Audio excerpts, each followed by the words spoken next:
That is correct. Okay, 32 1/5. I'm Tanner Conrad, and I'm teaching 7th grade math at Wilbur Middle School. 28. Okay, over 28. I love it here at Wilbur. I love the people I work with. I love my students. You know, we're off to a great start. You can go one step further with it. Yes, yes, yes, yes. Keep it going, keep it going. Good job. Our first unit in 7th grade math was adding and subtracting integers, so positives and negatives, and it's actually the first time negatives are introduced into math really is 7th grade. We kind of just hit it running. I try to teach it in multiple ways. You know, we use some integer counters to show the positives and negatives because students have a really hard time with positives and negatives at the beginning. So we worked with positives and negatives, and then this current unit that we're working on is fractions and decimals. So we started out comparing and ordering fractions and decimals, also positives and negatives. And then currently we are working on all operations with fractions and decimals. So adding, subtracting, multiplying, and dividing fractions and decimals. 38 times 9. It's going really well.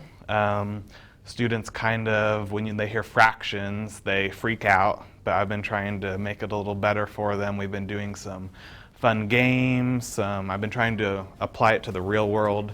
I like doing some real world activities. My honors is actually currently, they are working in groups to create real world problems of their own using fractions and decimals, and then they're going to present them today actually. So they're going to kind of teach the class with their word problems that they've created. Biggest surprise, probably how busy I am. You know, I am usually here from like 7 a.m. till at least 4:30 or 5 every day. You know, because I have to create all my lessons. It's my first year, so I create all my lessons. I have regular math, honors math, and an intervention, so I have to prepare 3 lessons every day. And then grading, 91 students work, so it's busy.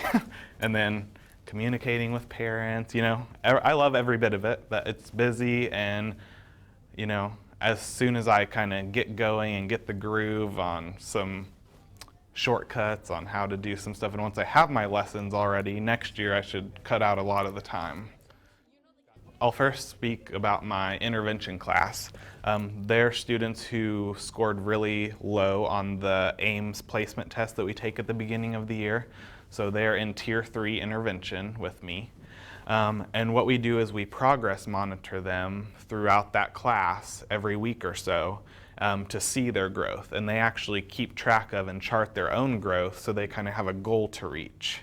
And we've been seeing huge growth in that class with their math skills. It's just basic math computation skills, and they've been improving drastically in that class. I love the peer consultant that I have. She was a math teacher 2 years ago and now is a peer consultant for the district. So we meet about once a week. We conference together. We talk about what struggles I'm having, what strengths I'm seeing in my classroom. We talk about strategies that I can use and implement in the classroom. And then she also observes my classes, usually about 1 a week, and then gives me feedback on some strengths and weaknesses I have in my classroom and gives me some tips to improve. Does the problem have to be hard? No, but this is honor, so think of what I would expect you to have. I have the principal, the assistant principals, my team leader, co-workers, teachers that are next to me. They all are really supportive. They always ask me, how are things going? How can I help you? What can I do for you? So I've seen a lot of support. Sometimes in class I'll just start laughing at some of their stories. The students know I love Chipotle, so they always, actually when they were making their word problems yesterday, one group made a Chipotle word problem, which is real life application, so that works out. So they always tease me about liking Chipotle so much. You know, you always have to adapt as a teacher and think of new strategies that'll work better for your students and work more efficiently for you as a teacher. So, you know, the way I have students turn in assignments, the way I plan some of my lessons, you know, they continuously changed so I can improve them for my students, and so it kind of works better for me as a teacher also. Go for it, go for it. All right, let's go.